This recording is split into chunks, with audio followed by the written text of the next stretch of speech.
감사합니다. 이 복된 주일 우리가 예배할 수 있음에 정말 이 기쁨이 있는 것 같습니다.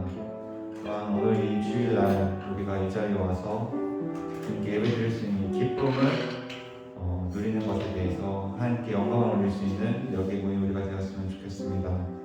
하나님께서는 우리를 위하여서 이 하늘 영광을 버리고 이 땅에 오셨습니다.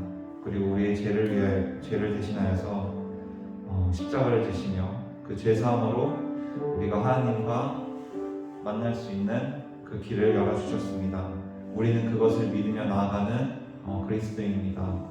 오늘 이 복된 주일 우리가 주님께 예배드리는 이 시간을 우리가 더욱 사모하며 나아갔으면 좋겠습니다. 다 같이 찬양하며 예배를 시작하겠습니다.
그날의 하늘 열리고 그날에 하늘이 열리고 모든 이가 보게 되리라.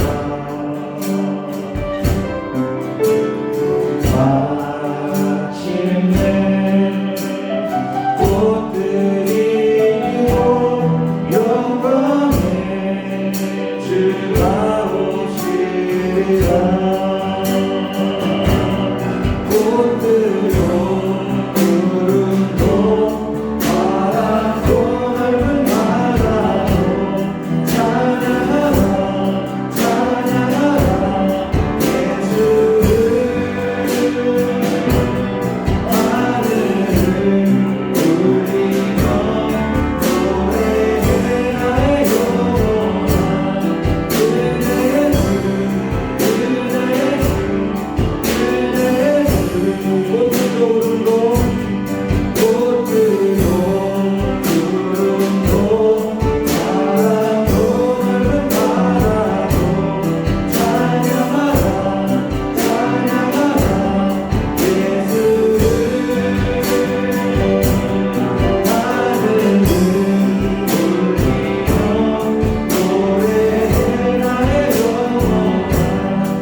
우리가 기도할 것은 정말 하나님께서 이 하늘 영광 버리고 우리를 위하여서 이 땅에 오신 것을 우리가 믿음으로 나아갈 수 있는 이 시간이 될 수 있도록 다 같이 기도했으면 좋겠습니다.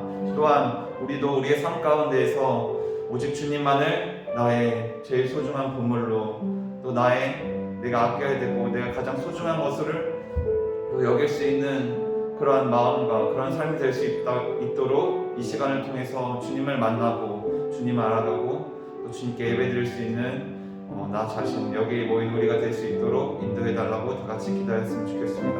다 같이 기도하시겠습니다.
기도하겠습니다.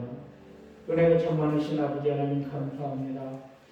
오늘도 주님께서 우리를 사랑하여 주셔서 이렇게 주님의 전에 나와 아버지 하나님을 찬미하며 영광을 해주며 예배드릴 수 있도록 인도하여 주신 것 감사합니다. 오늘 우리 예배가 온전히 주님을 바라보는 예배가 되기를 원합니다. 한 주간 동안 우리가 세상을 살면서 여러 가지 낙심과 좌절과 근심과 염려 가운데 있었으니까 오늘 이 시간 주님 앞에 우리의 모든 마음과 영혼과 우리의 삶을 다 내려놓을 때 주 안에 있는 참 평강과 은혜와 담대함과 견고함과 풍성함이 우리의 마음 가운데 가득할 수 있도록 오늘 이 예배를 통하여서 축복 내려 주시옵소서. 우리의 믿음의 고백이 주님께서 우리에게 다가오시고 우리에게 오시는 길을 활짝 여는 믿음의 고백이 되게 하여 주셔서 우리의 마음의 문을 활짝 열고 주님을 영접할 때 우리의 마음속에는 악하고 더러운 모든 것들이 모든 약한 습관들이 묶임을 받고 떠나가는 역사가 일어나게 하여 주시옵고 거듭나는 심령으로 변화된 생명으로 하나님 영광을 여드리며 주님께서 우리의 삶 가운데 허락하여 주신 아름답고 풍성하고 기쁨이 넘치는 삶으로 하나님 영광을 여드리게 부족함이 없도록 붙잡아 주시고 크신 은혜를 더하여 주시옵소서. 아버지 하나님, 이 시간 주님 앞에 우리는 함께 나왔지만 오늘 자리를 둘러보는데 많은 권속들 나오지 못했습니다. 그들을 불쌍히 여겨주시고 긍휼히 여겨주시옵소서. 무엇보다도 주 앞에 나와 주님과의 깊은 영적 교제 가운데 주님과의 관계 가운데 있는 것이 가장 큰 복임을 깨닫게 하여 주셔서 다음에 함께 나와 예배드리기에 부족함이 없도록 그들 마음 가운데 은혜를 도와주시고 함께하여 주시옵소서. 아버지 하나님, 시동일관 처음부터 끝까지 이 예배를 주님 앞에 위탁드리오며 이 모든 말씀 예수 그리스도 이름으로 간절히 기도 올려옵나이다. 아멘. 사도신경으로 신앙 고백하겠습니다. 전능하사 천지를 만드신 하나님 아버지를 내가 믿사오며 그 외아들 우리 주 예수 그리스도를 믿사오니 이는 성령으로 잉태하사 동정녀 마리아에게 나으시고 본디오 피라도에게 고난을 받으사 십자가에 못 박혀 죽으시고 장사지 사흘 만에 죽은 자 가운데서 다시 살아나시며 하늘에 오르사 전능하신 하나님 우편에 앉아 계시다가 저리로서 산 자와 죽은 자를 심판하러 오시리라. 성령을 믿사오며 거룩한 공예와 성도가 서로 교통하는 것과 죄를 사하여 주시는 것과 몸이 다시 사는 것과 영원히 사는 것을 믿사옵나이다. 아멘. 이 시간에 일어서신 채로 우리 함께 찬양할 때 14장 우리 하나님 앞에 영광을 드리겠습니다.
지금 우리가 함께 기도할 때 나라와 민족을 위하여 기도하고, 두 번째 교회를 위하여, 그리고 세 번째 본 교회, 우리 추원 비전 교회를 위해서 함께 기도하는 시간 갖도록 합니다. 먼저 첫 번째 추원 비전 교회를 위하여 우리가 함께 기도할 텐데, 함께 기도할 때 오늘 자리를 둘러보니까 너무 빈자리가 많은 것 같아요.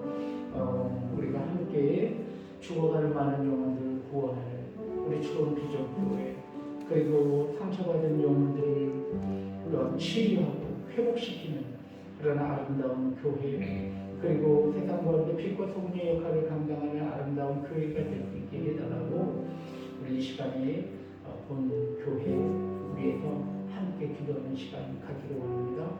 그리고 우리 교회뿐만이 아니라 이 대한민국 땅에, 아니 온 이 지구 위에 거하는 모든 교회들을 위해서 함께 기도하기를 원합니다. 하나님의 교회는 한 교회입니다. 어느 한 교회나 하나님께서 기뻐하지 아니하는 교회는 없습니다. 우리가 함께 기도할 때 오늘도 이 대한민국 방방 곳곳에 세워진 모든 교회들 가운데 하나님 아픔과 상처 가운데 있는 교회들이 있습니까? 성도들이 있습니까? 목회자들이 있나요? 주님께서 그들을 찾아가 주셔서 위로하시고 회복시켜 주시고 치유하여 주시옵소서. 우리가 함께 기도해야 할 줄로 믿습니다. 왜냐하면 교회는 한 교회이기 때문입니다. 한 교회가 아프면 또 다른 교회들이 함께 아파해야만 합니다. 이것이 주님께서 원하시는 긍휼이기 때문입니다.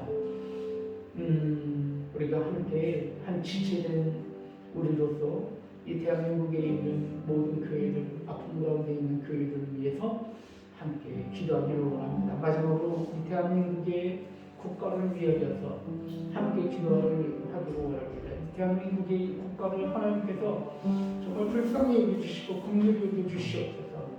이 마지막 세대에 꼭 주님께서 사용하시는 그런 이 나라, 이 민족, 이 국가가 정말 되기를 원합니다. 하나님, 먼저 대통령을 위주로 하여서 모든 위정자들이 정말 백성들을 위하고, 그리고 정말 하나님을 두려워하며 하나님께서 행하시기를 원하시는 공의를 실행하는 그러나 아름다운 위정자들, 이 국가의 모든 정치인들이 되기를 원합니다. 우리 함께 기도하기를 원하고, 저 북녘 땅, 저 북한 정권이 하루빨리 함께 복음을 받아들여서 지원해서 회복된 이 나라의 민족으로 함께 통일된 모습으로 더 큰 하나님의 영광을 내드리는 이 대한민국 국가가 될 수 있게 해달라고 여러분 저 북녘 땅을 위해서도 함께 기도하기를 원합니다. 주여 번에 주시고 기도하겠습니다.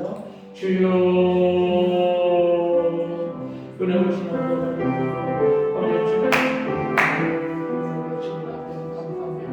아버지 하나님, 이 시간 하나님 주여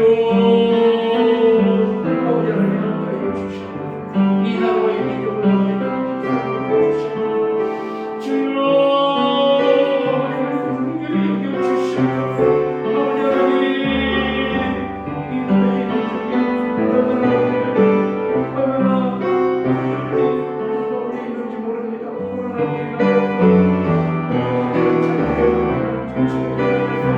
얼마나 많은 백성들이 시험과 고통 가운데 있는 줄 몰라요. 아버지 하나님 불쌍히 여겨주시옵소서.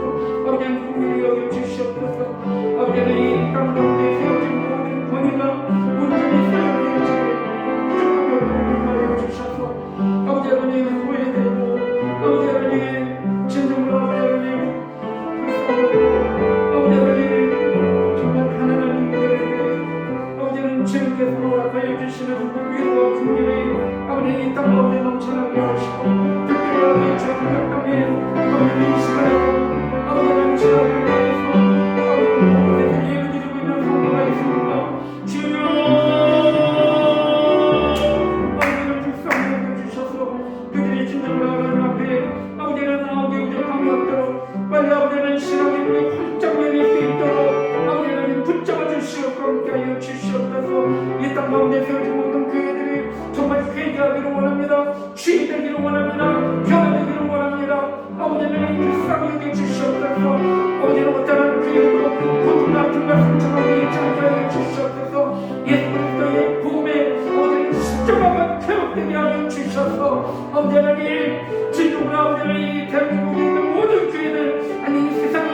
모든 교회들이 아버지 빛과 소금의 역할을 감당하며 구원의 방주의 역할을 감당하기 위해서 주여 아버지 하나님 주시고 인도하여 주시옵소서.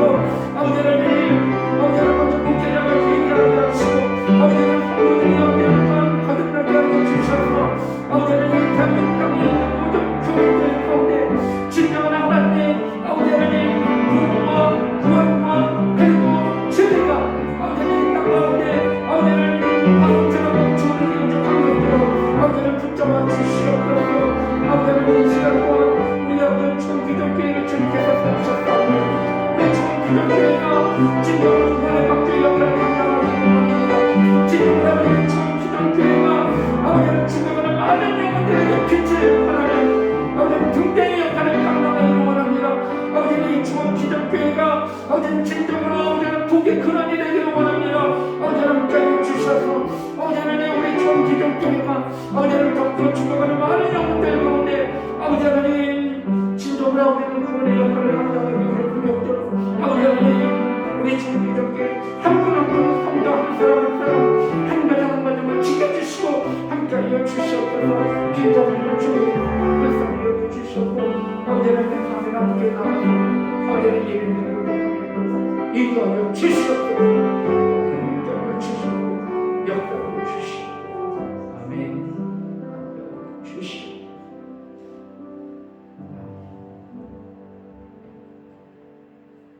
감사합니다. 오늘도 제 앞에 모인 거 내려놓고 기도할 수 있도록 인도해 주신 것 감사합니다. 아버지 하나님께서 가장 좋은 것으로 우리를 위하여 예비하시고 인도하시고 역사하시는 줄 믿습니다. 감사합니다. 우리의 기도를 우리의 중보를 이미 들으시고 역사하시는 줄 믿사오며 이 모든 말씀 예수 그리스도 이름으로 간절히 기도 올려옵나이다. 아멘. 하나님께서 오늘 우리에게 주시는 말씀 함께 나누실 때 마태복음 14장 13절부터 22절까지 말씀입니다. 하나님께서 오늘 우리에게 주시는 말씀 마태복음 14장 13절부터 22절까지 말씀입니다. 그러면 우리 함께 마태복음 14장 13절부터 21절까지 말씀을 교독하기를 원합니다. 제가 먼저 앉아있고 여러분 앉아있고 그리고 21절은 다 같이 읽습니다. 제가 먼저 읽겠습니다. 예수께서 들으시고 배를 타고 떠나사 따로 빈들에 가시니 무리가 듣고 여러 호울로부터 걸어서 따라간지라. 나오사 큰 무리를 보시고 불쌍히 여기사 그 중에 있는 병자를 고쳐 주시니라. 저녁이 되매 제자들이 나와 이르되 이곳은 빈들이요 때도 이미 저물었으니 무리를 보내어 마을에 들어가 먹을 것을 사 먹게 하소서. 예수께서 이르시되 갈 것 없다. 너희가 먹을 것을 주라. 제자들이 이르되 여기 우리에게 있는 것은 떡 5개와 물고기 2마리뿐이니이다.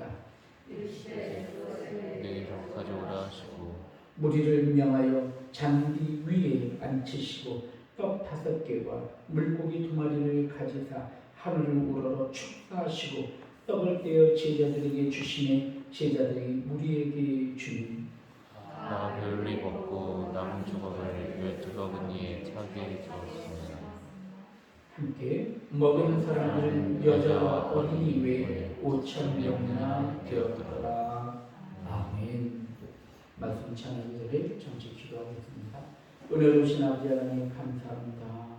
오늘도 주님께서 우리를 사랑하여 주셔서 이렇게 또한 예배 가운데 말씀의 시간 가운데 있게 하여 주시니 아버지 하나님 오늘도 이 말씀의 시간 이 예배 시간을 통하여 주님을 만날 수 있도록 인도하여 주시옵소서. 이 말씀이 우리의 삶의 푯대가 되는 기준이 되는 복의 근원이 되는 반석이 되는 말씀으로 진료되게 하여 주셔서 이 부처처럼 흔들리는 세대 가운데서도 견고함으로 승리할 수 있도록 오늘도 말씀의 시간 가운데 축복 누려 주시옵소서. 우리에게 유년주일학교 학생들을 허락해 주신 것 참 감사합니다. 아버지 하나님 이들이 장차 커서 이 나라와 이 민족과 교회를 이끌어가는 지도자들이 될 수 있도록 하나님께서 우리 주일학교에 크신 축복을 내려주셨고 우리 교사 선생님들 어린 자녀를 양육하기에 부족함이 없도록 주님께서 오늘도 함께하여 주시옵소서. 이 모든 말씀 예수 그리스도의 이름으로 간절히 기도 올려옵나이다. 아멘. 이 시간에는 우리 주일학교 학생들 선생님 따라 나갈 때 우리 활동하면서 밖으로서 축복하겠습니다. 네, 감사합니다.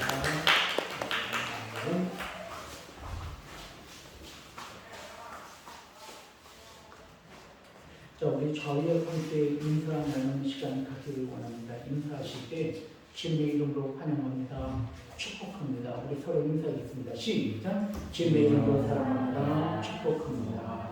아멘.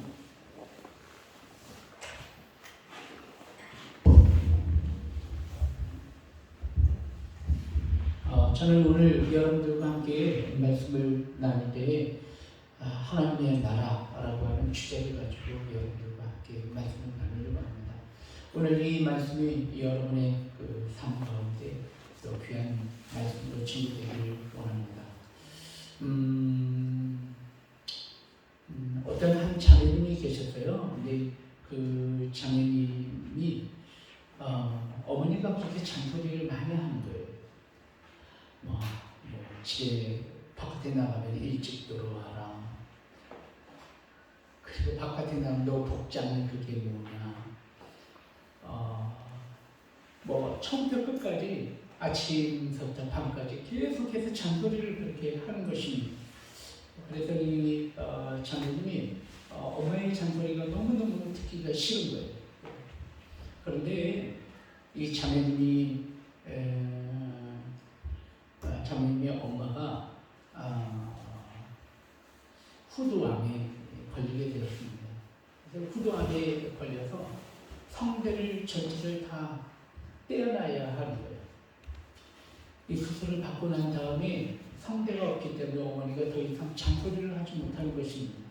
말을 하지 못하는 거예요. 손짓과 발짓으로 이야기를 하면서 했는데 그 다음부터 이 자매님이 점점 마음속에 어머니의 잔소리가 그리운 거예요. 어머님이 이야기하고 어머니가 나를 위해서 해주셨었던 모든 이야기들 그 시간들이 점점 그리워지는 거예요. 그런데 뜻밖의 좋은 기쁜 소식이 들려왔습니다. 그것은 뭐냐면 목소리는 아니지만 목에다가 기계를 장치를 해서 이 성대가 울리는 것 대신 기계를 울리게 해서 기계 소리로 어떤 의미를 전달하는 그런 의료 기술이 발달이 됐다. 그게 발명이 됐다라고 해서 그것을 장착할 수 있는 그러한 어떤 기회가 제공이 됐습니다. 그래서 이 자매님의 어머님이 이 수술을 이 성대 대신 기계를 부착해서 어떤 의사 표시를 하는 그러한 장치를 목에다가 수술을 받게 되었습니다. 그 다음부터 어머님과 이 딸이 대화를 나눌 수가 있게 되었어요. 물론 목소리는 안 됩니다. 기계의 소리지만 집에 잘 왔냐, 뭐 했냐라고 이야기할 때마다 기계 소리로 소리를 대신내는 그러한 의료 혜택을 받게 되었습니다. 이 자매님은 그때부터 생각을 하게 되었는데 우리의 삶 속에 있는 그 흔한 것들, 평범하게 이루어지는 모든 것들이 사실 평범한 일이 아니라 하나님께서 주신 은혜다라고 하는 사실을 깊이 깨닫게 되었다라고 하는 그런 이야기를 여러분들에게 좀 드리고 싶습니다. 우리가 생각하기에 따라서 우리가 어떤 관점으로 우리의 인생을, 우리의 삶을, 환경을 바라보느냐에 따라서 이렇게 달라질 수 있다는 것입니다. 저는 미국에서 목회를 했습니다.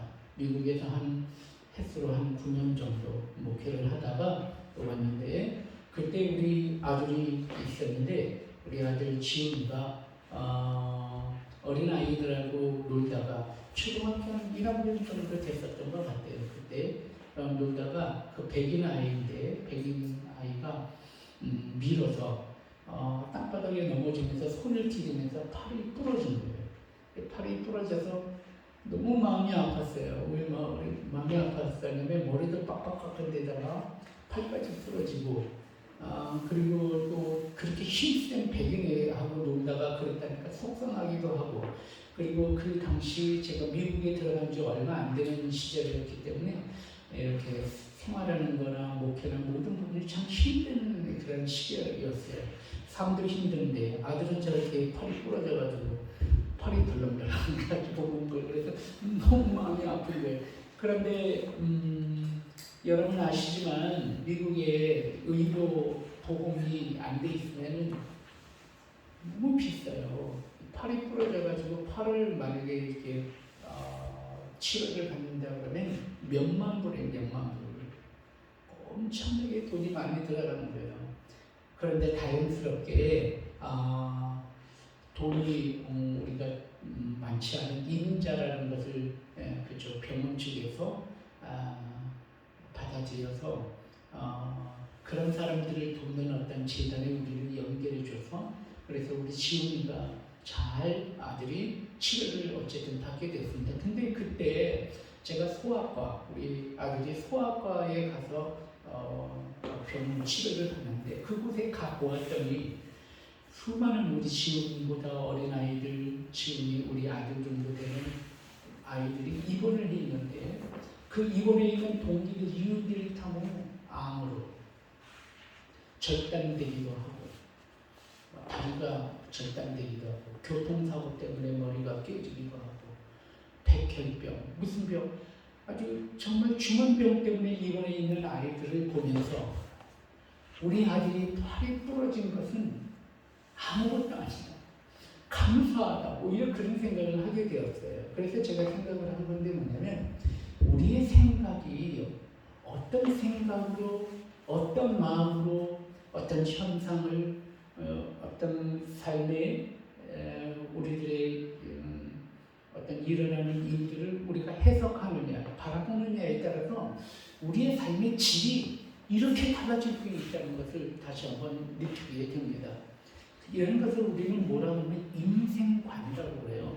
인생을 어떻게 바라보느냐, 어떤 시점으로 바라보느냐에 따라서 현상은, 팩트는 그대로이지만 우리가 느끼는 우리의 감정과 느끼는 우리의 만족도가 완전히 달라질 수 있다는 것입니다. 우리는 세상을 바꾸는 것은 너무나 어렵습니다. 여러분이 어떻게 세상을 바꾸시겠어요? 하지만 내가 바뀌면 세상이 바뀌는 거예요. 어쩌면 주님께서는 우리에게 끊임없이 요구하는 것이 우리가 깨지기를 원하시는 거예요. 우리가 변화되기를 원하시는 것입니다. 오늘 마찬가지로 인생관이 달라짐으로 인해서 우리의 삶이 변하는 것처럼 여러분과 함께 말씀 나누신 말씀은 신앙관이라는 거예요. 우리가 신앙을 어떻게 바라보느냐, 우리가 어떤 신앙을 우리가 갖느냐에 따라서 우리의 신앙이 완전히 질이 변화되고 바뀔 수 있다는 것입니다. 저는 오늘 여러분들과 함께 말씀을 나눌 때에 여러분들이 정말 올바른 신앙관이 세워짐으로 인하여서 우리가 기왕 신앙생활을 하는 거잖아요. 여기 계신 분들은 다 신앙생활을 하기 위해서 오신 거잖아요. 기왕 우리가 일평생 동안 신앙생활을 한다면 바른 신앙관, 옳은 신앙관을 가지고 하나님께서 허락하여 주시는 신앙의 질, 그 신앙의 기쁨, 하나님께서 주시는 그 신앙의 풍성한 은혜를 여러분 누리시면서 행복하게 사시다가 우리가 모두 다 하나님의 나라에 거하는 그런 복이 여러분과 내기를 주님의 이름으로 축원드립니다. 오늘 이 말씀을 여러분과 말씀을 나누면서 하나님의 나라에 관한 이야기를 여러분들에게 함께 말씀을 나누고 싶은 것입니다. 사랑하는 성도 여러분, 예수 그리스도께서 이 땅에 오셔서 증거하신 말씀의 핵심이 무엇이냐면 하나님의 나라입니다. 예수 그리스도께서 세례 요한에게 물 세례를 받으시고 난 다음에 그리고 그의 공생애를 시작하시면서 제일 먼저 첫 번째 하신 말씀이 회개하라. 천국이 가까이 왔느니라. 이 말씀을 제일 먼저 하셨어요. 하나님의 나라에 관한 말씀입니다. 천국이, 하나님의 나라가 우리 가운데 가까이 왔다고 선포하신 것입니다. 예수 그리스도의 말씀을 우리가 처음부터 끝까지 잘 들여다보면 관통하고 있는 어떤 핵심이 있습니다. 그 핵심이 바로 하나님의 나라입니다. 예수 그리스도께서 산상수훈 말씀, 마태복음 5장, 6장, 7장 말씀을 통해서 우리에게 들려주시는 말씀이 바로 천국에 관한 말씀입니다. 애통하는 자는 복이 있나니 하나님의 나라를 볼 것이다 라고 말씀하십니다. 여러분, 천국에 관한 말씀을 우리에게 들려주실 때에 이렇게 말씀하시는 것을 보게 됩니다. 천국은 여기 있다 저기 있다 말할 것이 아니라 바로 너희 안에 있느니라 라고 말씀하시기도 하십니다. 예수 그리스도는 천국에 관한 많은 비밀의 말씀들을 우리에게 주시고 있는 것을 보게 됩니다. 천국은 마치 겨자씨와 같아서 뿌려질 때는 작은 것이나 나중에 큰 숲을 이루어 하나님께서 우리에게 천국의 놀라운 풍성한 은혜를 우리에게 허락하여 주신다라고 하는 말씀도 바로 천국에 관한 말씀입니다. 예수 그리스도께서 이 천국에 관한 말씀을 계속 증거하시고 난 다음에 마지막으로 십자가에 달리실 때 곁에 있었던 강도에게 이렇게 이야기합니다. 네가 나와 함께 오늘 낙원에 있으리라. 주님께서 예리하시고 준비하신 천국을 또 십자가 위에서까지 마지막으로 증거하시고 계신 것을 보게 됩니다.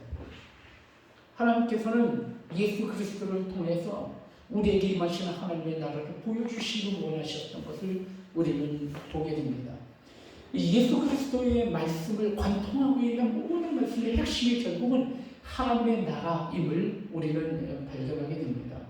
여러분, 그래서 오늘 저는 하나님의 나라에 관한 말씀을 우리가 이 신앙관이라고 하는 말씀을 함께 나누면서 오늘 하나님의 나라를 오늘 말씀의 주제를 삼고 신앙관에 관한 이야기를 여러분과 말씀을 나누기를 원합니다. 오늘 이 성경 말씀은 여러분들이 읽으신 마태복음 14장 말씀을 우리가 보고 있는데 이 마태복음 14장 2절에 13장에 나오는 그런 말씀들이 있는 것을 보게 됩니다. 마태복음 13장에 나오는 말씀은 비유에 관한 말씀이 계속해서 나오고 있는 것을 보게 됩니다. 예수님께서는 비유가 아니면 내가 말씀을 하지 않는다라고까지 이야기하시면서 비유를 들어서 계속해서 말씀하셨어요. 이 비유로 말씀하신 이유는 우리가 이해하기 어렵고 잘 알지 못하는 것을 알기 쉽게 설명하시기 위하여서 비유를 가지고 말씀을 하셨어요. 하나님의 나라는 어떤 나라인가? 주님께서 비유를 가지고 말씀하실 때 이런 이야기를 우리에게 들려주시고 계심을 보게 됩니다. 오늘 마태복음 13장 말씀을 우리가 함께 읽으면 이 마태복음 13장 말씀에 먼저 천국에 관한 이야기를 하실 때 땅에 떨어진 씨에 관한 이야기를 말씀을 하고 계심을 보게 됩니다.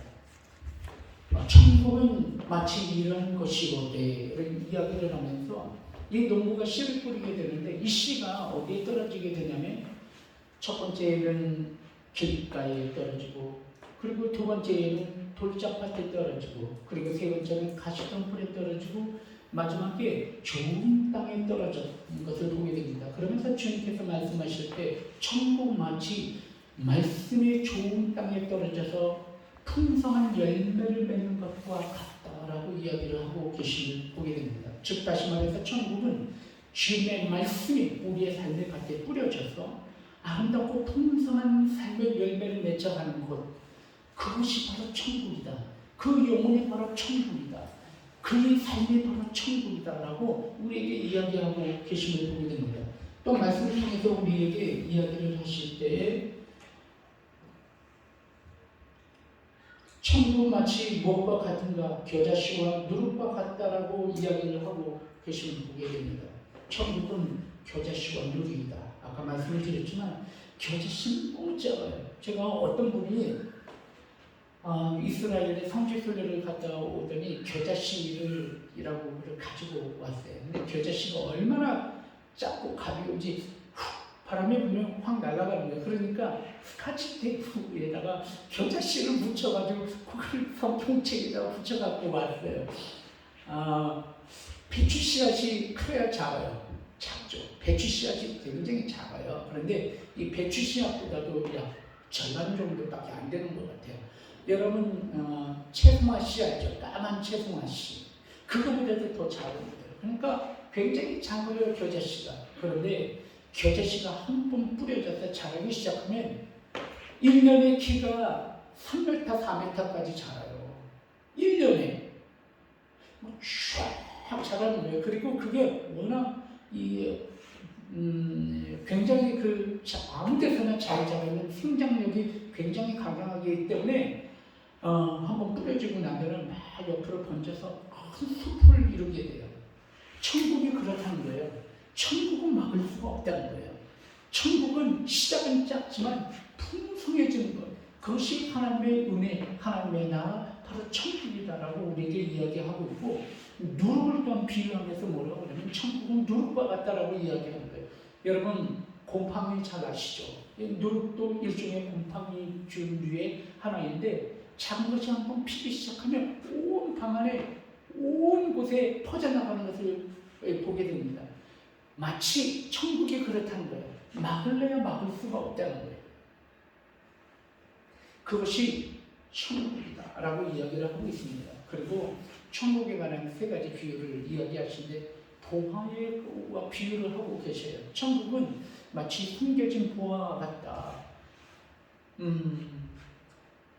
어떤 이가 이 보화가 아주 값진 보화가 밭에 숨겨진 것을 알게 됐다면 자기 모든 재산을 팔아서 그 보화를 위해서 그 밭을 사지 않겠느냐라고 이야기하면서 숨겨진 보화, 그것은 마치 하나님의 나라와 같은 것이다 라고 우리에게 이야기하고 있습니다.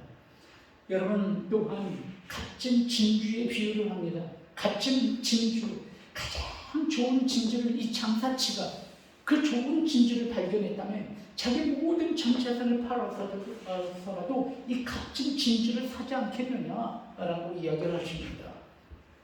그리고 또한 마지막으로 말씀을 하실 때 물고기를 잡는 그물과 같다라고 이야기하면서 뭐라고 말씀하시냐면 그물에 걸려있는 좋은 것들은 그 어부가 그것을 들여서 따로 보관을 하지만 쓸모없는 것, 작은 것들은 그냥 다 버리지 않겠느냐라고 이야기하면서 천국은 마치 그것과 같다라고 이야기를 하고 있어요.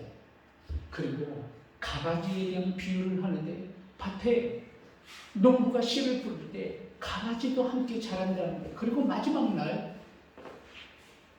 추수를 할 때 이 가라지는 불에다 던져지고 그리고 또한 좋은 열매는 곳간에 들이지 않겠는가.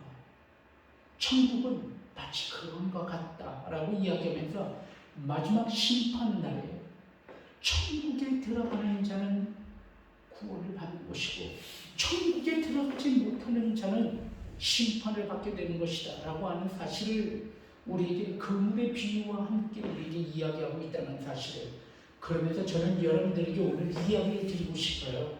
여러분 오늘 이 십자가가 앞에 보이시면 이 십자가는 뭐에 대한 상징입니까? 하나님의 은혜의 상징이에요. 하나님의 구원의 상징입니다. 하지만 이 십자가의 또 다른 한 면은 심판이 있다는 사실을 반드시 여러분이 기억하여 주셨으면 좋겠다는 거예요. 천국에 들어가는 것은 뭐예요? 구원이지만 천국에 들어가지 못하는 것은 뭐예요? 심판인 것이에요. 오늘 이 비유의 말씀을 가지고 예수님께서 우리에게 전하실 때에 구원과 심판에 관한 말씀을 함께 우리에게 증거하고 있다는 사실을 우리는 기억해야만 하는 것입니다. 그래서 여러분 네 가지 땅에 뿌려진 씨앗에 관한 비유를 말씀을 드렸잖아요. 돌짝밭, 그리고 길가, 그리고 또한 가시덤불, 그리고 좋은 땅, 여러분 말씀을 드렸잖아요. 하나님의 복음이, 주의 말씀이 오늘도 함께 뿌려지고 있지만 받아들이는 사람이 있지만 받아들이지 못하는 사람이 있다는 거예요. 구원의 자리에 가는 사람이 있지만 구원의 자리에 가지 못하는 사람이 있다는 거예요. 오늘도 예수 그리스도의 보이는 십자가를 받아들이는 사람이 있지만 거부하는 사람이 있다는 거예요. 오늘도 천국의 문은 열려있지만 천국으로 들어가는 사람이 있는가 하면 천국에 들어가지 않는 사람이 있다는 거예요. 오늘도 메시지를 통해서 하나님의 구원을 선포하지만 그 구원을 받아들이지 못하고 심판 가운데 나아가는 사람이 있다는 것을 오늘 말씀을 통해서 우리에게 이야기하는 것입니다. 마태복음 오늘 14장 오늘 우리가 말씀을 읽고 있는데 마태복음 13장 하반절에 보면 이런 말씀이 있어요. 예수 그리스도께서 가버나움으로 들어가셨어요. 가버나움 갈릴리에는 예수님의 고향이에요. 나사렛입니다. 그런데 오늘 말씀에 보면은 그 말씀 가운데 예수님을 영접하지 않고 배척했다라고 이야기를 하고 있습니다. 그러면서 주님께서 말씀하십니다. 어느 선지자나 고향 땅에서 환영받던 것을 보지 못했다라고 말씀하고 계십니다. 주님께서 배척당하신 것입니다. 예수 그리스도를 가르치면서 저는 내가 그 자의 신발끈도 묶을 수 없을 만한 그런 존귀한 자라고 이야기를 하면서 보라 세상 죄를 지고 가는 어린 양이로다라고 이야기하면서 예수 그리스도를 증거하였던 세례 요한이 나오고 있는 것을 보게 됩니다. 그런데 오늘 마태복음 14장에 보면 세례 요한이 처참하게 목에 베어서 죽인 사건이 오늘 여러분들과 함께 말씀을 읽는 사건 전에 나오고 있는 것을 보게 됩니다. 여러분, 세례 요한이 처참하게 그렇게 목베임을 당해서 죽게 된 것입니다. 그런데 어디에서 그렇게 목베임을 당해서 죽게 됐는가 봤더니 헤롯의 궁전이었습니다. 여러분, 헤롯에게는 아내가 있었는데 그 아내는 자기의 동생이었었던 빌립의 아내 헤로디아를 아내로 삼게 됩니다. 이 세례 요한이 이것을 바라보면서 지적하게 됩니다. 네가 네 동생의 아내를 처로 삼는 것은 부당하다라고 하는 이야기를 증거하는 것을 보면서 이 헤롯이 마음에 가시가 됐어요. 헤로디아는 더더욱 그랬습니다. 그리하여서 세례 요한을 죽이고자 했습니다. 이 헤롯의 생일날입니다. 헤롯의 생일날인데 이 헤롯의 생일날에 이 헤로디아가 하나의 계략을 꾸미게 됩니다. 자기 딸에게 아름답게 춤을 추게 하고 난 다음에 이 헤롯이 네 소원이 무엇이냐라고 이야기할 때 세례 요한의 목을 달라라고 그의 어머니가 자기 딸 헤로디아의 딸에게 주문하게 됩니다. 이 헤로디아의 딸은 멋지게 춤을 춥니다. 자기 아버지 헤롯 앞에서 또 많은 축하객들 앞에서 춤을 추고 난 다음에 급족해진 헤롯이 헤로디아의 딸에게 묻습니다. 네 소원이 뭐냐? 뭘 해주기를 원하냐? 라고 이야기했을 때 이 헤로디아의 딸이 뜻밖에도 놀라운 것을 요구하게 됩니다. 그것은 세례 요한 선지자의 목을 달라라고 이야기합니다. 물론 다 계획에 짜여진 것입니다. 이 성경 말씀엔 그런 얘기가 없지만 아마 이 헤롯도 세례 요한이 눈에 가시가 됐을 것입니다. 그래서 서로 짰을지도 몰라요. 이 헤로디아와 헤롯이 미리 명분을 찾기 위해서 춤을 추게 하게 한 다음에 요구할 때 목을 달라라고 요구해라. 그러면 내가 약속한 것이 어쩔 수 없는 것처럼 해서 내가 명분을 가지고 내가 세례 요한의 목을 벨 수 있으니 그렇게 하라라고 아마 서로 그렇게 말을 짰을지도 모를 것 같아요. 어쨌든 그런 사건으로 인하여서 세례 요한이 처참하게 그 생일 잔치 때 목베임을 당한 것을 보게 됩니다. 여러분, 오늘 이 성경 말씀을 보고 알 수 있는 것은 뭐냐면 천국이 선포되지만 하나님의 나라가 선포되지만 구원이 선포되고 있지만 받아들이는 사람이 있는가 하면 받아들이지 못하는 사람이 있다는 것을 오늘 말씀을 통해서 우리에게 이야기하고 있다는 사실이에요. 저는 오늘 여러분들과 함께 오늘 본문 말씀을 함께 나누고 싶은데, 오늘 본문 말씀은 여러분들이 너무나 잘 아는 말씀입니다. 오병이어의 역사입니다. 이 세례 요한이 목배임을 받고 죽었다는 것을 듣게 되었습니다. 예수 그리스도께 오늘 성경 말씀 1절 한번 읽어볼까요? 우리 성경 말씀, 오늘 본문 말씀 읽었었던 말씀 첫 번째 절, 우리 함께 말씀을 읽기로 원합니다. 13절 읽겠습니다. 시작. 예수께서 들으시고 배를 타고 떠나사 따로 빈들에 가시니 무리가 듣고 여러 고을로부터 걸어서 따라간지라. 오늘 성경 말씀을 보면 예수께서 들으시고라고 이야기하고 있습니다. 세례 요한의 목배임을 당한 것이 처참하게 처형된 것입니다. 이걸 들으셨다는 거예요. 세례 요한이 죽임을 당한 것을 듣고 난 다음에 예수님께서 마음에 찹찹함을 느끼셨던 것 같아요. 그리고 어쩌면 예수님께서는 당신의 십자가의 사역이 점점 다가오고 있음을 아마 감지하시고 또 알고 계셨던 것 같아요. 그리고 예수님께서는 당신의 그 십자가의 사역을 다시 한번 바라보시면서 마음의 각오도 하시고 어쩌면 자기의 마음을 좀 다스리기 위하여 아마 빈들에 나아가셨을지도 모르겠다는 생각이 들어졌습니다. 여러 가지 망상이 교차하는 어떤 그런 가운데 예수님께서 홀로 계시기 위해서 빈들로 나가셨습니다. 그런데 이 소문을 다 듣고 많은 무리들이 예수 그리스도께 다가오게 되었습니다. 이 세례 요한이 죽고 난 다음에 그들의 구심점이 없어지자 그들이 누구에게로 다 몰려든 거예요? 예수 그리스도에게 다 그들이 다가오게 된 것입니다. 예수 그리스도께서 그들의 무리를 보시면서 긍휼히 여기셨어요. 불쌍히 여기셨어요. 그 많은 무리들 가운데 병든 자들이 있었는데 예수 그리스도께서 그 병든 자를 다 고쳐주시게 돼요. 그런데 문제가 생깁니다. 밤에 온 거예요. 저녁에 온 것입니다. 그들을 굶주렸었던 거예요. 생각을 해보세요. 그때 뭐 자동차가 있었습니까? 뭐가 있었습니까? 우리는 자동차 타고 오는 것도 힘들어요. 저는 우리 교회가 8탄에 있잖아요. 많은 분들이 향남에 계시기도 하시고 멀리 떨어져 있는 분들도 다 계시잖아요. 오늘 우리가 이 예배를 지키기 위해서 어떤 분은 서울에서 오시고 어떤 분은 수원에서 그리고 어떤 분은 봉담에서 어떤 분은 향남에서 정말 가깝 떨어진 곳에서 이렇게 다 모이신 것을 보게 됩니다. 하지만 그 당시에는 뭐가 없었어요? 차가 없었어요. 오늘 성경 말씀이 그들이 걸어서 예수 그리스도에게 왔다. 예수님께서는 배를 타고 갈릴리 건너편으로 가셨는데 그들은 걸어서 예수님이 계신 데까지 모여든 것이 얼마나 피곤하고 고단했을까요? 더군다나 먹을 것이 없었던 그들이에요. 그래서 예수님께서 그들을 불쌍히 여기시게 됩니다. 그들에게 먹을 것을 주라고 이야기를 하고 있습니다. 근데 그들에게 먹을 것이 없었던 거예요. 물고기 2마리와 떡 5개를 누군가가 가져왔습니다. 이것밖에 우리가 가진 것이 없습니다. 주님께서 축사하십니다. 축사하시고 그들에게 나눠주라고 이야기하십니다. 나눠주게 됩니다.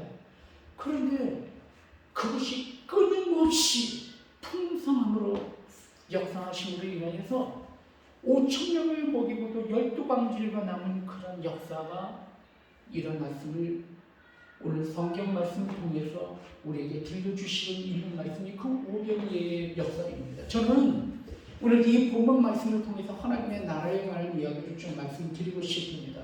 오늘 이 성경 말씀 마태복음 14장에 나오는 이 말씀 전에 바로 무엇이 나온다고 그랬죠? 1절부터 나오는 이야기, 바로 헤롯 궁전에서 이루어졌었던 처참한 역사, 이 세례 요한이 목배임을 당하는 아주 비참한 사건이 바로 이 오병이어의 역사 바로 앞에 나오고 있는 것입니다. 여러분, 헤롯 왕궁의 후반, 헤롯 왕궁의 통치자가 누구예요? 헤롯 왕입니다. 그리고 그 가운데 모여있는 사람들은 다 무엇입니까? 헤롯의 백성들입니다. 또 헤롯의 신하들입니다. 그 가운데 그들이 무엇을 했습니까? 먹고 마시고 즐겼습니다. 그 가운데는 아주 풍성한 음식이 있었고 그 가운데 가무가 있었고 그 가운데는 세상의 즐거움이 가득했습니다. 그리고 또한 그곳에 무엇이 있었습니까?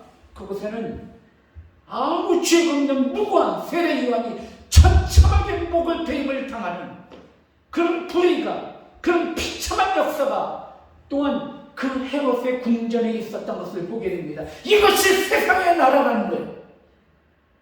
이것이 세상의 왕국이 세상이 우리에게 보여주는 나라가 이런 모습이라는 거예요. 그러나 오늘 이 빈들에서 이루어진 오병이의 역사의 현장에서 이루어진 나라를 한번 봅시다. 그 나라는 누가 계시는, 그 나라의 중심 가운데 누가 계십니까? 예수 그리스도께서 그 가운데 계십니다. 그곳에는 풍족한 음식이 없었어요. 그냥 마른 빈 들판이며 거친 광야, 황량한 광야, 그것이 그들의 삶의 현장이었습니다. 하지만 그곳에 하나님께서 역사하시고 있는 것을 보게 됩니다. 병들고 굶주리고 그리고 정말로 비참한 삶 가운데 있었지만 그들에겐 기쁨이 있었습니다. 하나님께서 역사하심으로 인하여 물고기 2마리와 보리떡 5개로 5,000명을 먹이고도 남는 그런 놀라운 하나님의 이적과 기적, 풍성케 하시는 하나님의 은혜를 그들 모두 다 경험하게 됩니다. 이것이 하나님의 나라라는 것입니다.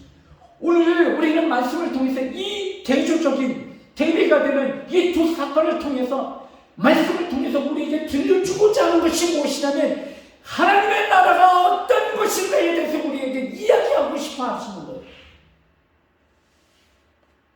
오늘 우리는 이것을 좀 함께 생각해 보기를 원하는 것입니다. 우리들의 신앙관이 하나님의 나라를 바라보아야 한다는 것이에요.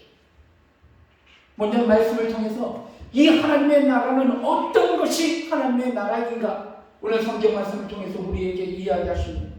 첫 번째로 이 하나님의 나라는 세상에 속한 나라가 아님을 우리에게 이야기하고 있다는 사실입니다. 다 같이 따라합시다. 하나님의 나라는 세상에 속한 나라가 아닙니다. 첫 번째로 이 성경 말씀을 우리에게 들려주시고 원하시는 것은 하나님의 나라는 세상에 속한 나라가 아니라는 것이에요. 여러분 오늘 성경 말씀을 보면 예수 그리스도께서 이 오병이의 역사를 일으키고 난 다음에 이 많은 무리들이 예수 그리스도를 왕으로 추대하고 있는 것을 보게 됩니다.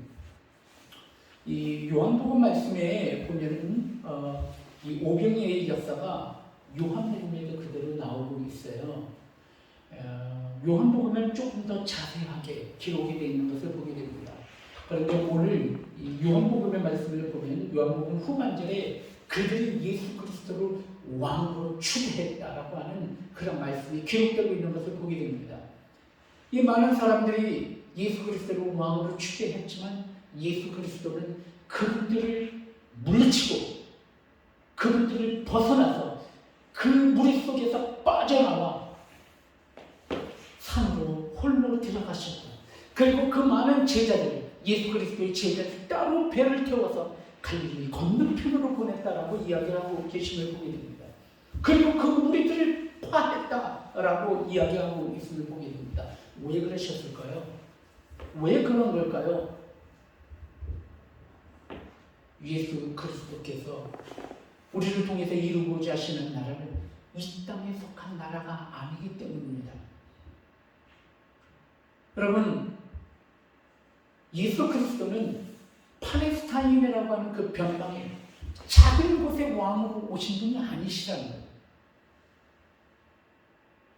이 대한민국이라고 하는 땅 정말 작은 나라죠. 대한민국 어때? 더군다나 북한과 남한이 갈라져서 분단된 남한 땅 정말 작습니다. 그런데 이 작은 나라에 대통령이 되겠다고 나선 그들의 모습을 바라보면 정말 어떤 때는 기도하면 필요하다라고 하는 생각이 정말 들어집니다.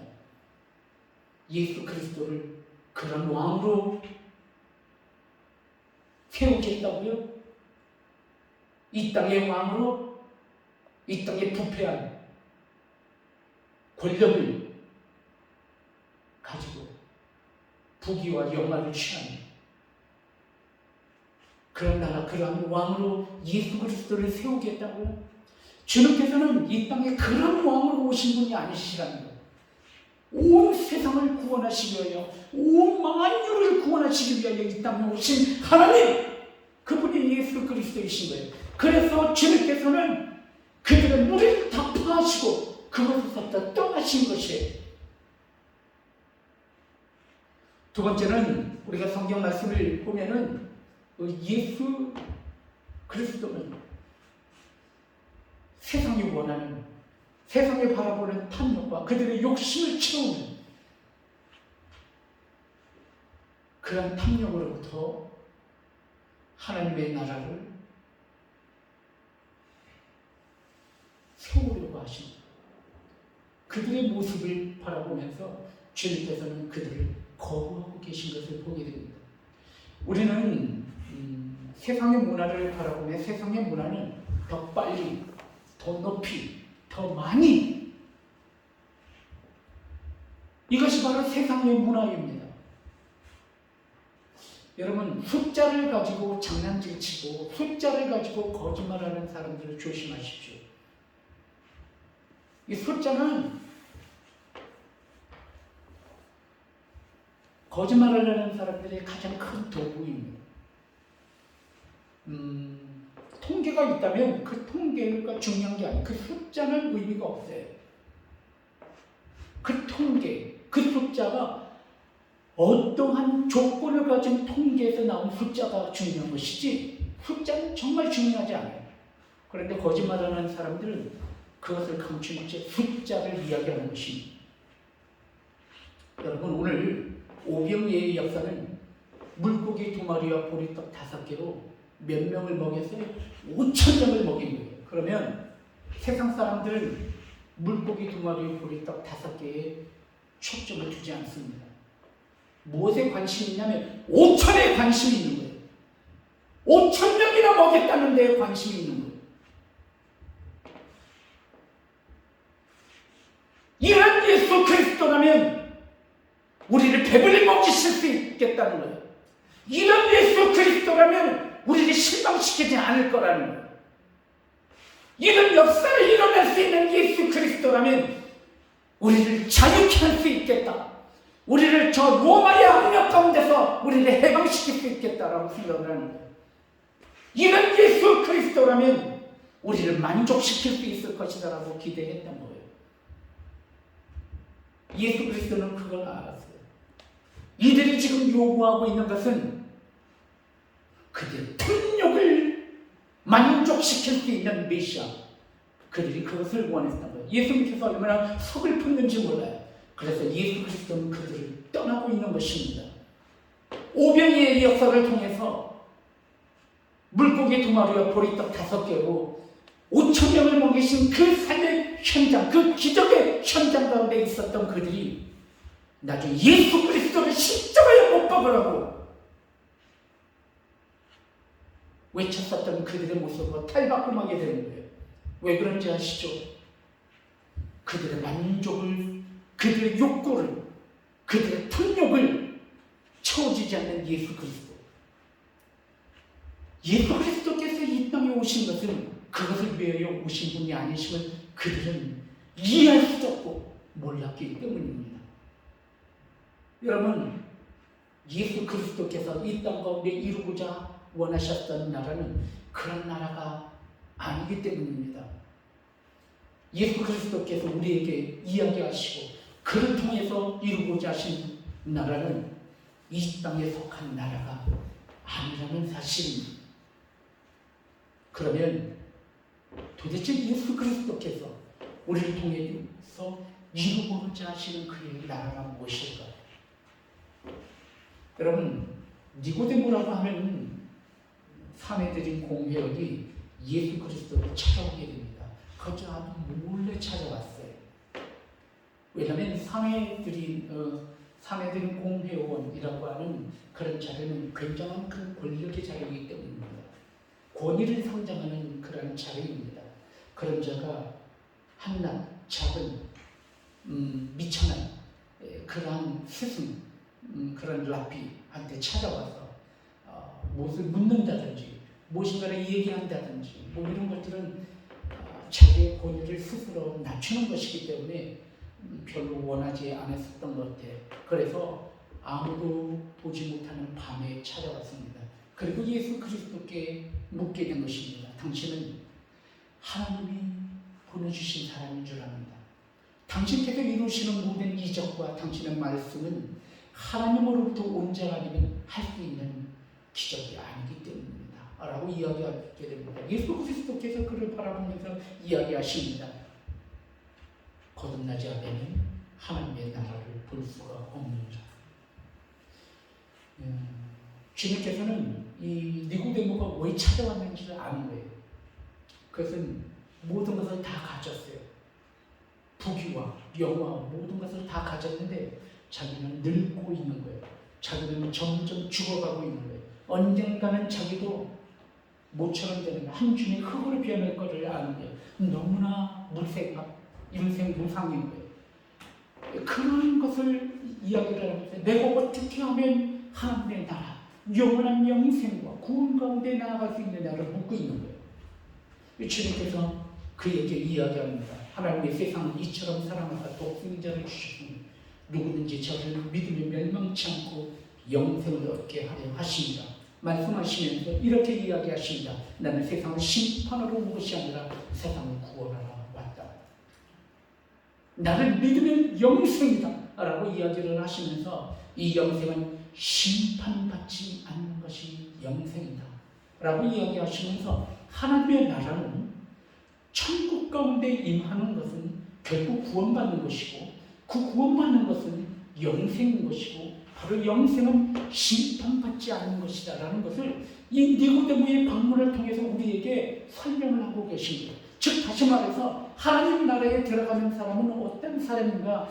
예수 그리스도를 믿고 구원받아 영생을 얻어 심판받지 않는 사람, 그 사람이 바로 하나님의 나라를 소유하는 사람이다라고 우리에게 가르치고 있다는 사실입니다. 사랑하는 성도 여러분, 오늘 이 말씀을 통해서 우리에게 들려주시는 것은 하나님의 나라는 어떤 나라냐는 거예요. 오늘 말씀을 통해서 우리에게 이야기하시면 하나님 나라의 본질은 예수 그리스도이심을 우리에게 이야기하고 있다는 것이에요. 하나님의 나라는 말씀을 통해서 우리에게 이야기하십니다. 하나님의 나라는 여기 있다 저기 있다 말할 것이 아니라 바로 너희 안에 있느니라라고 말씀하고 계십니다. 우리 주 예수 그리스도와 함께 동행하는 삶, 예수 그리스도와 함께하는 우리의 영혼 가운데 이미 하나님의 나라가 임했다라고 우리에게 이야기하고 있다는 사실입니다. 사랑하는 성도 여러분, 예수 그리스도와 함께 동행하는 삶은 예수 그리스도와 하나가 되는 삶을 이야기합니다. 즉 다시 말해서 하나님의 나라는 바로 예수 그리스도의 성품입니다. 예수 그리스도 안에 그분의 성품 가운데는 사랑과 기락과 화평과 오래 참음과 충성과 온유와 절제의 영, 그 영의 하나가 된 분, 그분이 바로 예수 그리스도이십니다. 우리의 마음 영혼의 가운데 하나님의 나라가 우리에게 임한다는 것은 예수 그리스도께서 우리에게 임했다는 거예요. 예수 그리스도가 임하시는 사람들 가운데 사랑과 희락과 화평과 오래 참음과 양성과 충성과 온유와 절제 영으로 가득한 나라, 가득한 영혼, 가득한 우리 자신이 바로 하나님의 나라라가 우리에게 이야기하고 있다는 사실입니다. 세상 사람들은 5천을 봐요.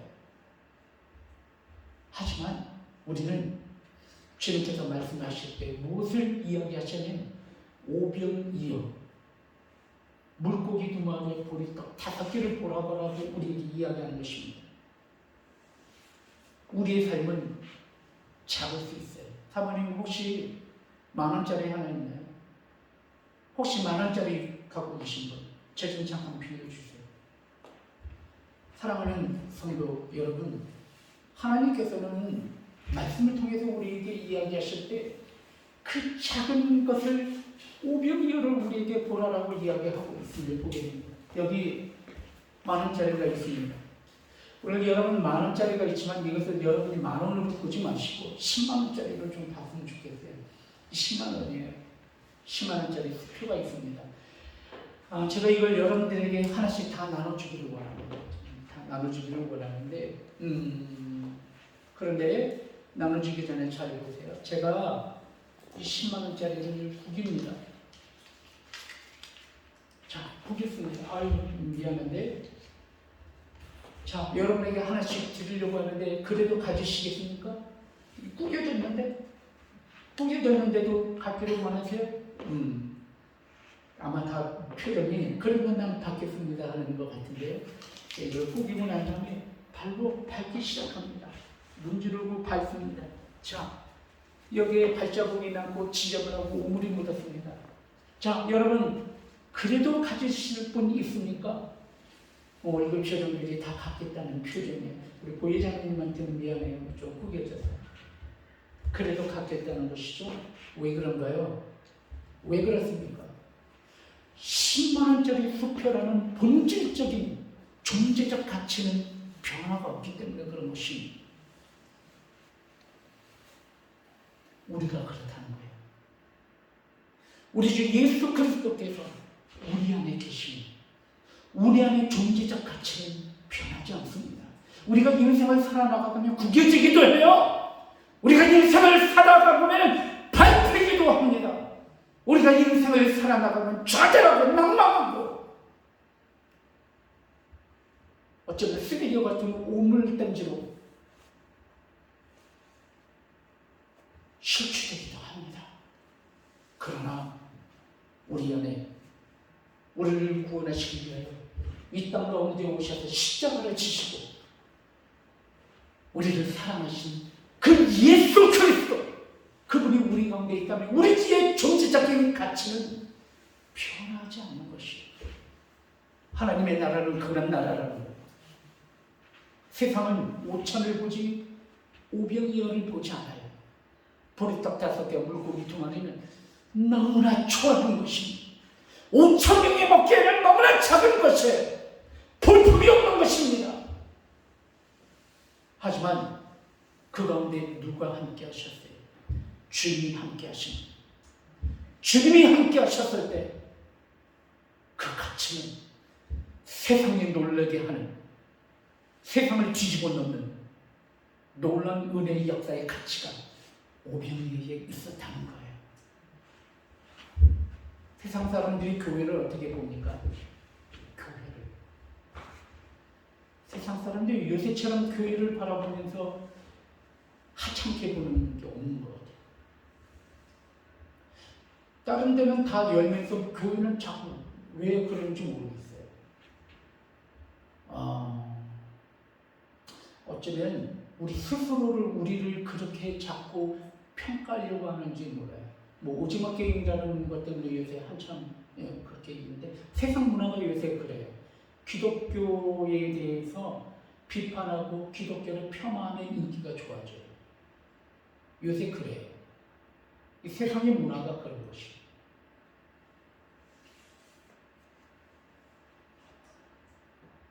인기를 얻기 위해서는 그렇게 하면 인기를 얻을 수 있어요. 그러니까 요새 문화 자체가 그런 거예요. 그래서 크리스찬인 우리 자신조차도 우리가 가지고 있는 존재적인 가치를 자꾸 잃어버려요. 잊어버려요. 내가 누구인지를 잃어버리는 거예요. 내가 백조인지 오리인지 분간을 못하는 거예요.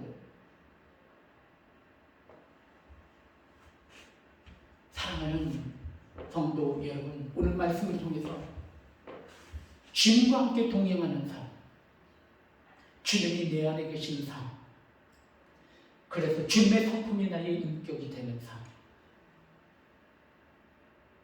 영원한 천국의 소망을 바라보며 나아가는 삶, 모든 사람들이 좌절과 낭망한 가운데 있을 때 내 안에 계신 예수 그리스도 그분의 소망 때문에 빛나는 삶.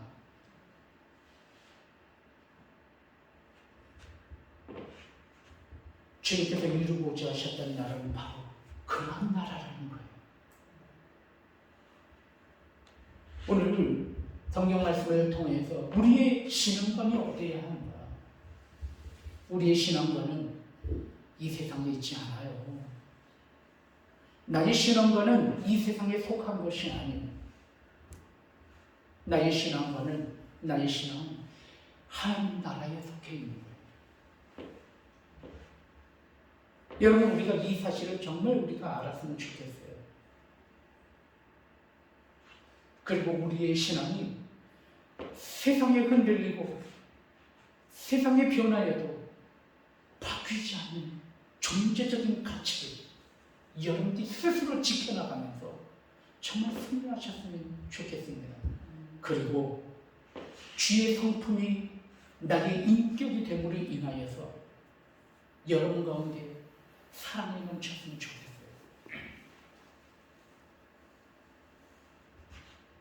우리의 삶의 조건이나 우리의 삶의 환경이 사랑할 수조차 없는 환경일지라도 내 안에 예수 그리스도가 있다면 우리는 사랑할 수 있는 거예요. 이 세상의 모든 조건이 기쁨을 누릴 수 없는 조건일지 하더라도 주님이 내 안에 계시면 우리 기쁜 거예요. 아까 말씀을 드렸죠. 전에는 몰랐다는 거예요. 어머니의 잔소리가 너무 싫었지만 깨닫게 된 거예요. 그것이 기쁨이고 그것이 감사라는 것을. 네, 맞아요. 우리가 바뀌면, 관점이 바뀌면, 정말 예수 그리스도 그분의 나라가 우리 가운데 임하면 우리는 오래 참을 수 있는 것이. 참지 못하는 사람 많죠. 수시로 바꾸는 거예요. 판을 계속 뒤집는 거예요. 참 그런 인생 어때요? 너무 힘든 인생이에요. 하지만 주님은 한 번 먹으신 십자가를 포기하지 않으신 분이에요. 주님의 성품이 내 인격으로 변화되면, 나의 인격이 주님의 성품으로 변화되면 그런 하나님의 나라가 나의 나라가 되는 거예요. 여러분, 이게 우리의 신앙이라는 것이. 그리고 우리는 마지막 종국에 세상의 심판이 다하는 마지막 날에 우리 영원한 하나님의 나라 가운데 거하면서 우리 믿음의 선조들 그분들과 함께 주님께서 허락하여 주시는 그 아름다운 나라의 영원히 영생을 누리게 될 줄 믿습니다. 오늘 말씀을 기억하시고 승리하실 수 있는 여러분들 되기를 바랍니다. 기도하겠습니다. 우리 함께 기도할 때 하나님 말씀 주신 것 감사합니다. 늘 주의 말씀을 승리하게 해주세요. 제가 하나님의 나라를 바라보지 못하고 세상 나라를 바라보았었던 적이 있습니다. 내가 주님을 잘 이해하지 못하고 내 탐욕과 욕심대로 성경 말씀을 해석하고 주님을 바라보았었던 나를 용서하시고 주님을 더 알게 하여 주시옵소서. 주님을 더 바라보게 하여 주시옵소서. 예수 그리스도를 십자가에 못 박은 그들처럼 되지 아니하도록 나에게 바른 믿음을 허락해 주시옵소서. 주여 한번 외치시고 기도하겠습니다. 주여 오늘 주십니다.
짧은 시간이지만 말씀을 기억하며 결단하여 싸운 그 결단의 기도를 받으시고 우리의 삶이 늘 거듭난 삶으로 승리할 수 있도록 도와주시고 함께하여 주시옵소서. 이 모든 말씀 예수님 이름으로 기도하옵나이다. 아멘. 찬송가 214장 부르시면서 준비하신 일을 하나님께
하나님 앞에 귀한 예물을 드실 때 김보혜 성도님 하나님 앞에 11조예물을, 박태관 성도님 하나님 앞에 11조예물을 드리셨습니다.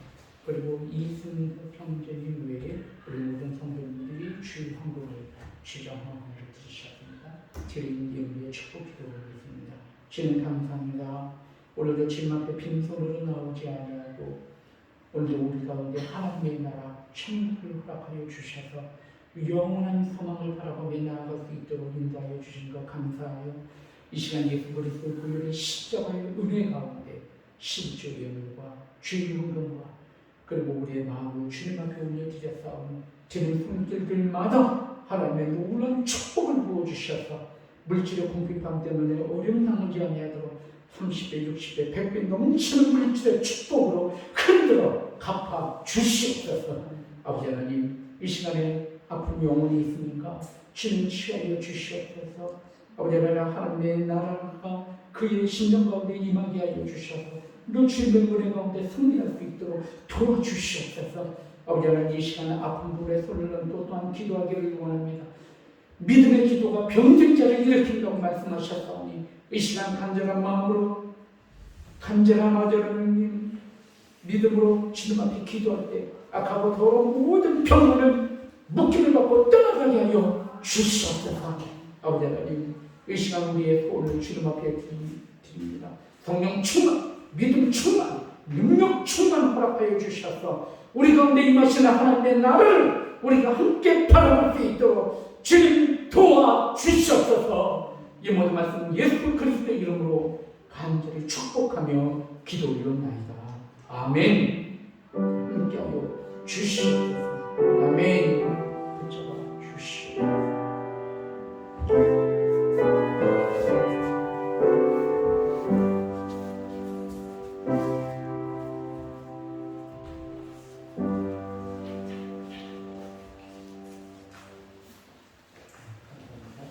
광고 말씀 몇 가지 드리겠습니다. 이 다음 주는 우리가 마지막 주 저녁 마지막 주일은 우리가 또 대청소하는 주일입니다. 그래서 여러분 함께 봉사해 주시고 수고해 주시고 또 기억해 주시면 감사하겠습니다. 예배 가운데 여러분들 이렇게 열심히 나오셔서 예배 주시고 정말 감사하게 생각을 하는데 11월 5일부터는 체제가 좀 바뀐다고 하니까 기도하면서 그동안에 하지 못했었던 교회 행사들이라든지 아니면 프로그램들이 진행될 수 있도록 계속해서 기도해 주시면 감사하겠습니다. 우리 좌우역 함께 인사하겠습니다. 주님의 은혜 가운데 승리하세요. 시작. 주님의 은혜 가운데 승리하세요. 감사합니다. 주님의 은혜 가운데 승리하시고 오늘 여러 가지 이들 때문에 많은 분들이 좀 빠지신 것 같은데 여러분 기억하시는 대로 기도해 주시면 감사하겠습니다. 같이 일어나시겠습니다. 일어나셔서 우리 하나님 나의 사랑하사 찬양하시고 축복하고 모든 일을 마치겠습니다.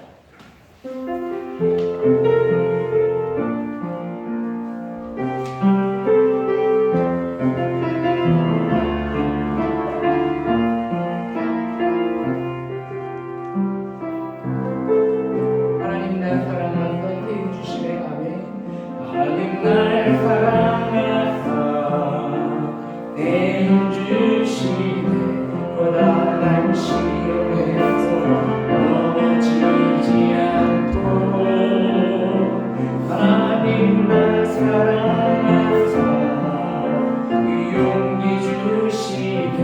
세상의 유혹에서 승리할 수 있도록 힘 주시네. 우리 다 같이 두 손을 들어서 고백합시다. 아멘. 하나님 날 사랑하사 생 주시네. 커다란 시험에서 넘어지지 않도록 하나님 날 사랑하사 용기 주시네. 세상의 유혹에서 승리할 수 있도록 힘 주시네.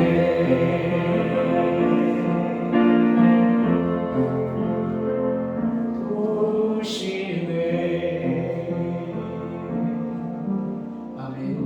이제는 우리 주 예수 그리스도의 은혜와 아버지 하나님의 무한하신 사랑과 성령님의 역사하시고 교통하심이 오늘 말씀 따라서 하나님의 나라를 소망하며 바라보며 또한 이루며 주님께서 주시는 복된 삶을 누리기를 결단하는 우리 모든 권속된 머리 위에 그 가정과 직장과 기업 위에 이제부터 영원히 있을지어다. 아멘. 주셔